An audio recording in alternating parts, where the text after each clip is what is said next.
Imagine-se na cena. O sol da manhã cedo já está arqueando seu caminho para o céu, enquanto você atravessa o campo no norte da França, que foi umedecido pelo orvalho da manhã, deixando suas botas rangendo sob seus pés, enquanto você caminha com seu observador até sua pipa. Pipa é um termo apropriado. Você foi designado para pilotar o Royal Aircraft Factory BE-2, o principal da Royal Flying Corps, o braço aéreo do Exército Britânico, em agosto de 1914.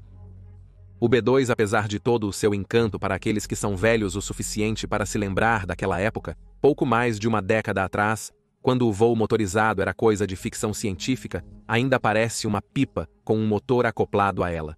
Os ossos da aeronave dão a sua forma, consistindo em uma construção de suporte de arame, e é revestida de tecido com duas posições dispostas em tandem para o piloto na traseira atrás das asas e o observador na frente, sob a seção central. Protrudindo na frente da aeronave está o minúsculo motor Renault Voito de 60 cavalos, uma bagunça de cilindros, tubos e canos, todos expostos aos elementos.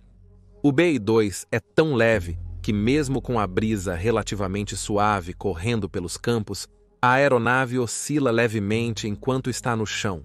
Você cumprimenta a equipe de solo que irá ajudá-lo a ligar o motor e remover os calços das rodas, liberando seu corcel para começar a corrida de decolagem.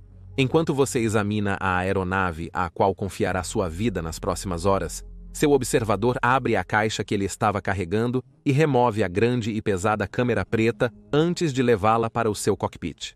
Assim que ambos se sentam, você inicia o procedimento, enquanto um membro da equipe de solo gira a hélice e o motor começa a funcionar após alguns solavancos. É a sua primeira missão como piloto na frente ocidental, em agosto de 1914. Como milhares de homens em toda a Europa e de fato em todo o mundo, você está se preparando para ir à guerra, mas ao contrário daqueles em terra ou em navios no mar, o futuro está longe de ser claro para você, pois todos eles têm a vantagem de ter alguma ideia de como será a guerra para eles.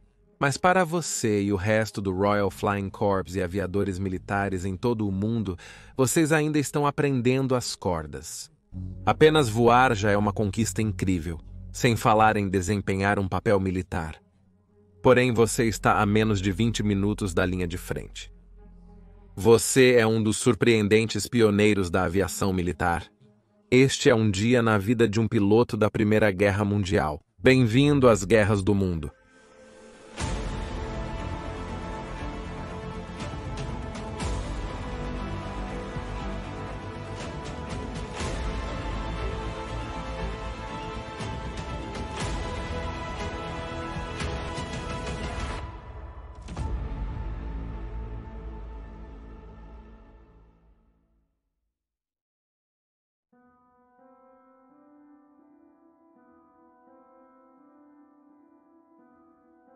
Vindo de uma família britânica de classe média bastante abastada, sempre se esperava que você seguisse uma carreira no exército.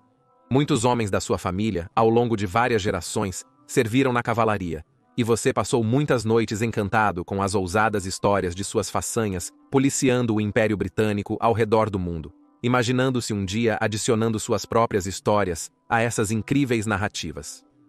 Desde cedo, você mostrou excelência nos esportes, particularmente nos esportes coletivos como o rugby, que sempre foram vistos como uma boa introdução à vida militar, com cada homem tendo seu lugar e aprendendo a trabalhar em conjunto. É quando você está prestes a concluir sua educação em 1912 que sua vida toma um rumo diferente do que você esperava.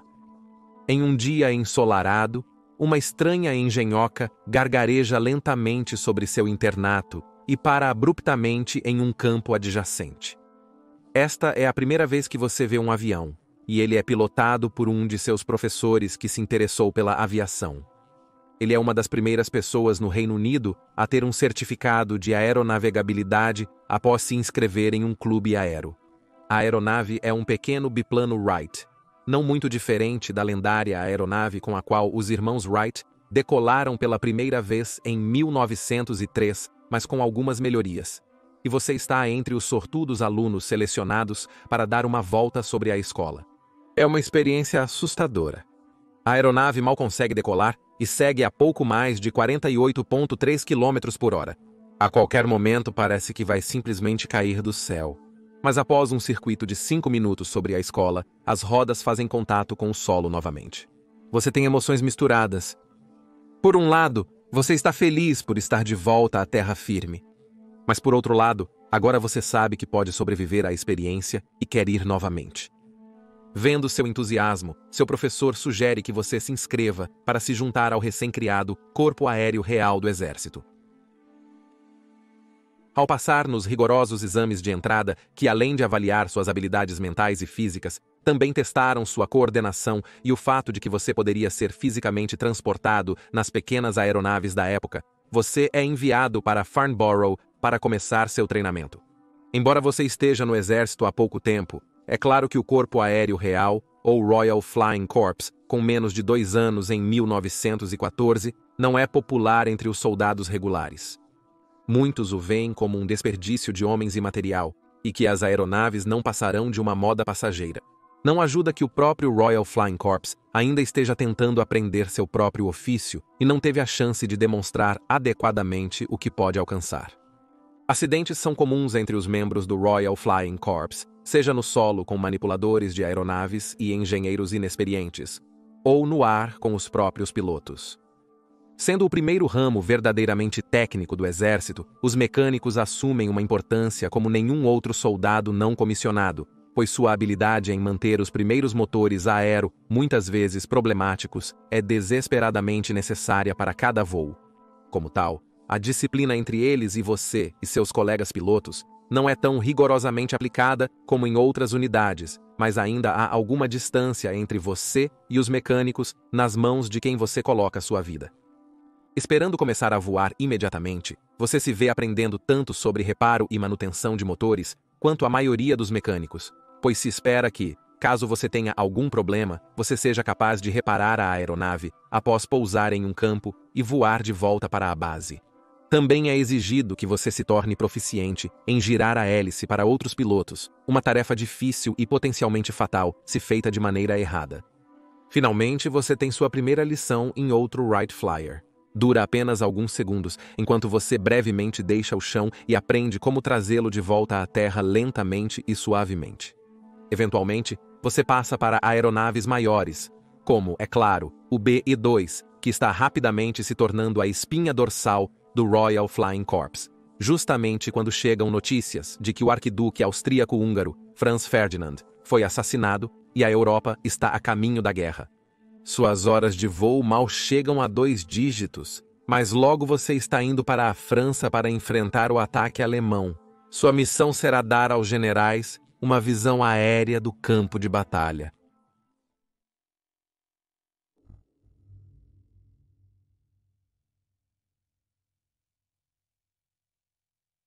O B-2 leva seu tempo para ascender aos céus, seu pequeno motor roncando para girar a hélice que está puxando o biplano, enchendo a cabine com fuligem e fumaça de gasolina. Embora do cockpit traseiro, você esteja um pouco protegido pelo seu observador. Quando suas rodas deixam o chão, elas continuam girando temporariamente enquanto você sente a aeronave começar a balançar para a esquerda, uma peculiaridade comum ao decolar em um BI-2, e você contrabalança com os pedais que controlam o leme. Enquanto você sobe, tem cuidado para não puxar demais o manche caso perca velocidade e entre em stall ou, alternativamente, prive o motor de combustível, já que ele é alimentado por um tanque sob seu observador apenas pela gravidade. Ainda subindo, você tem tempo para começar a contemplar a eficácia de sua montagem nos dias à frente.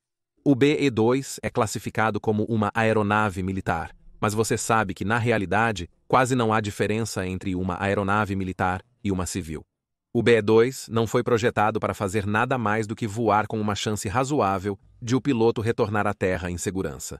Uma característica-chave em si mesma nesses primeiros dias de voo militar, onde qualquer um com horas de voo em números de 2 dígitos era considerado um piloto experiente. Na verdade, as primeiras baixas do Royal Flying Corps na guerra morreram ao tentar se deslocar para a França quando seu avião caiu ainda na Inglaterra. O tenente Robert Skene, que você conheceu, foi o primeiro piloto britânico a realizar um loop com um avião. Você viu o homem voar? Ele não era iniciante. Você entende o quão perigoso é esse jogo. Quanto às armas, você carrega revólveres de serviço padrão e seu observador tem um rifle. A ideia de acoplar uma arma à própria aeronave neste momento parece risível.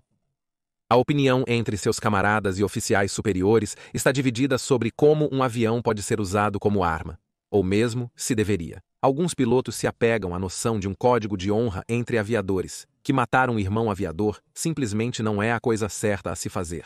No entanto, já existem aqueles ansiosos para transformar seus aviões em instrumentos voadores de morte, procurando equipar bombas sob sua fuselagem e armas para derrubar aviões alemães. Por enquanto, seu papel é o reconhecimento. Após 6 minutos e meio e 1.067 metros de subida, você está agora a 1.067 metros, o mundo parece muito menor, e você se nivela sentindo-se seguro pela primeira vez. Claro que, no fundo, você sabe que isso está longe de ser verdade. Em 22 de agosto de 1914, o Royal Flying Corps perdeu sua primeira aeronave para o fogo inimigo, quando a infantaria alemã derrubou o segundo-tenente Vincent Waterfall e seu observador-tenente Charles George Gordon Bailey, que voavam um biplano Avro 504 sobre a Bélgica. Ambos foram mortos no acidente subsequente. Avançando a apenas 96 km e 5 centímetros por hora, a imagem de retalhos do verde e marrom do mundo abaixo passa lentamente por baixo, interrompida apenas por uma ou outra nuvem esvoaçante. De repente, seu observador avista algo e sinaliza para você olhar para a direita. Abaixo de você estão tropas britânicas e francesas, amontoadas em longas linhas como formigas ao redor de sua colônia, marchando para o leste para encontrar o avanço alemão e impedi-los de pisotear a Bélgica e a França. Olhando para eles de cima, você se sente desligado de sua guerra enquanto eles se arrastam por estradas ásperas ou galopam a cavalo pelo campo francês. Do seu ponto de vista elevado, você se sente menos um soldado e mais um espectador de algum grande espetáculo que está acontecendo para o seu entretenimento. Agora você começa a entender por que a Royal Flying Corps é vista com tanto desprezo pelos postos comuns. Ao desviar o olhar das pessoas abaixo, você olha para o horizonte, procurando pontos de referência familiares para confirmar sua posição no mapa que você guardou em seu cockpit apertado. A navegação aérea ainda é uma habilidade a ser totalmente dominada na Royal Flying Corps, e histórias de pilotos voando baixo e devagar sobre placas de trânsito ou até mesmo pousando em campos para pedir direções aos locais não são tão absurdas quanto se poderia supor inicialmente. É enquanto você está explorando a área que você percebe um pequeno buraco em sua asa esquerda inferior. É então que você percebe que, ao voar sobre soldados amigos, pelo menos um deles disparou alguns tiros em você e uma bala teve sorte. Não há danos significativos na aeronave, exceto pelo pequeno buraco, do tamanho de uma moeda no tecido, mas é o que o buraco implica que te deixa inquieto. Não é apenas o inimigo de quem você deveria ter medo. Aeronaves motorizadas ainda são uma invenção tão nova e uma visão tão desconhecida no céu que muitos soldados de infantaria assustados automaticamente assumem que qualquer avião é o inimigo. É uma situação agravada pela falta de qualquer símbolo reconhecível pintado na aeronave para permitir que sejam identificados rapidamente do solo. Bandeiras do Reino Unido foram pintadas na cauda do seu B-2, mas estas mal podem ser vistas a alguns metros, muito menos a alguns milhares de pés. Os franceses experimentaram pintar cocares, as cores nacionais da França em círculos, em suas aeronaves, e os alemães também começaram a pintar cruzes pretas nas deles. Então, certamente, o Royal Flying Corps eventualmente adotará suas próprias marcações simples, mas altamente visíveis. Por enquanto, porém, você é tão bom quanto um inimigo para o homem no chão. Isso tudo supondo que o tiro foi direcionado sem intenção a uma aeronave amiga. Quanto eles te odeiam lá embaixo? Oficiais britânicos reclamam que acreditam que o Royal Flying Corps revela sua posição ao voar. É possível que um deles tenha ordenado que seus próprios homens atirassem em você?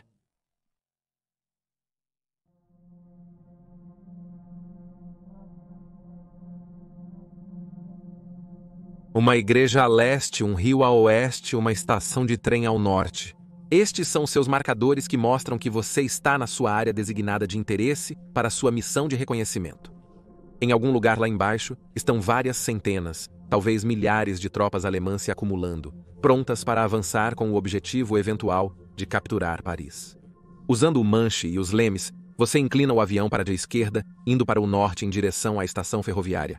E é aqui que você tem seu primeiro vislumbre do inimigo. A uma curta distância da estação, seu observador aponta para dezenas de homens correndo pelos trilhos, reparando os danos causados pelo exército francês em retirada para retardar os trens de tropas alemãs. Isso é uma informação importante. E enquanto você se alinha perpendicularmente aos trilhos, seu observador começa a sair de seu assento com uma câmera na mão. Não preso, ele está contando com você para manter a aeronave o mais estável possível, enquanto ele prepara a câmera e tira a primeira foto. Não é fácil para ele tirar fotografias do chão com as asas e a estrutura do BI-2, bloqueando grande parte de seus pontos de vista, mas ele consegue habilmente tirar algumas fotos. Alguns pilotos começaram a tirar as fotos eles mesmos, com seu observador carregando o filme e passando para eles, para que possam tirar a foto com uma visão melhor.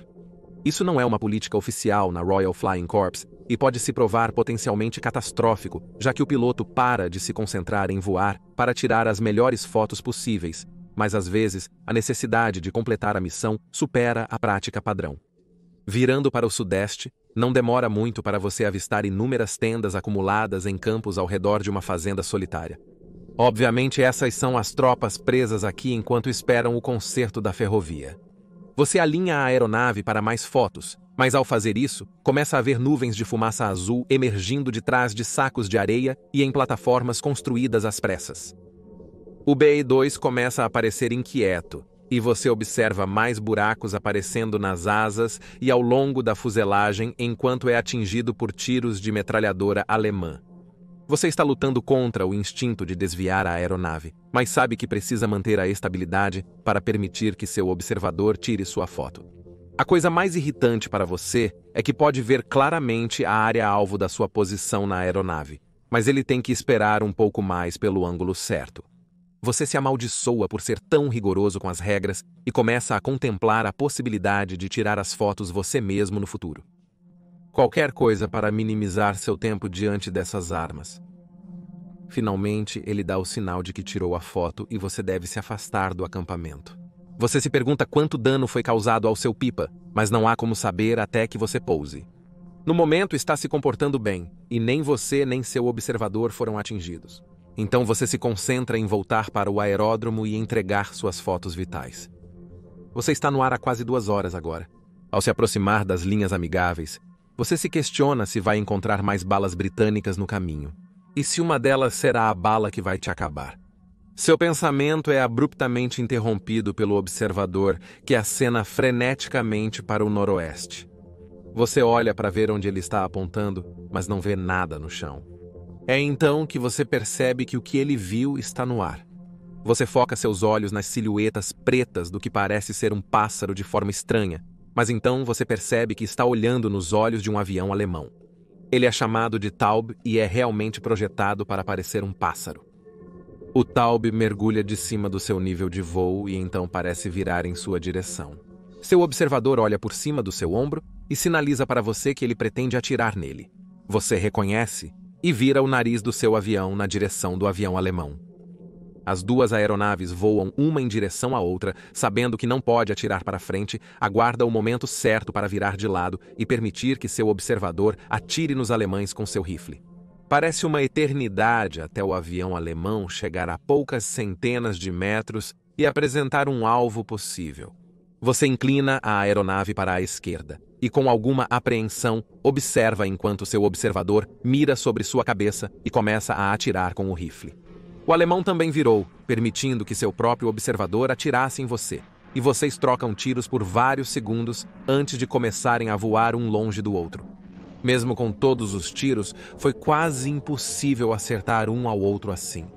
Seu observador quer persegui-los, mas o combustível está crítico e o avião alemão volta para suas linhas.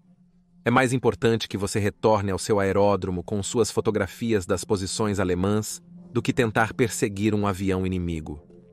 Seu BI-2 atinge a grama do aeródromo com um solavanco, fazendo você saltar pelo chão várias vezes, diminuindo seu movimento para frente um pouco mais a cada vez, até que não consiga mais alcançar o voo e começa a correr pelos campos gramados.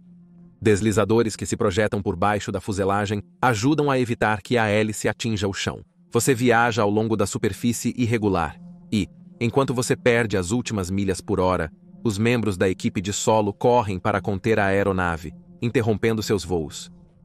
Com sua missão concluída, você entrega a câmera e as anotações que seu observador fez antes de conversar com a equipe de solo sobre os danos ao seu pipa.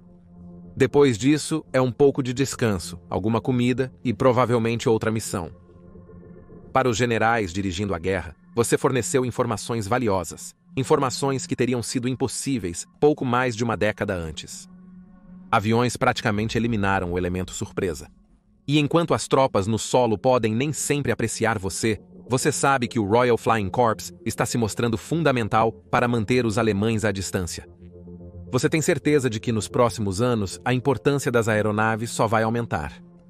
Mas o que você nunca poderia saber é que isso virá a um preço terrível em vidas.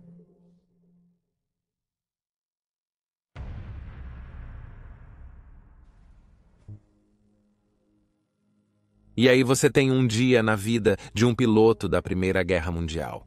Dentro de 4 anos desta missão inicial, a guerra aérea amadureceria a um ritmo dramático, dando lugar às lendárias batalhas aéreas que muitas vezes tipificam a visão do combate aéreo na Primeira Guerra Mundial. Também incluiria bombardeios de longo alcance em cidades, ataques antinavio usando torpedos e uma busca incessante por aeronaves mais rápidas e melhores. Hoje, o planejamento militar em quase todos os níveis é focado no poder aéreo. E começou com alguns homens corajosos e suas magníficas máquinas voadoras no frio ar aberto de uma manhã na França, 1914.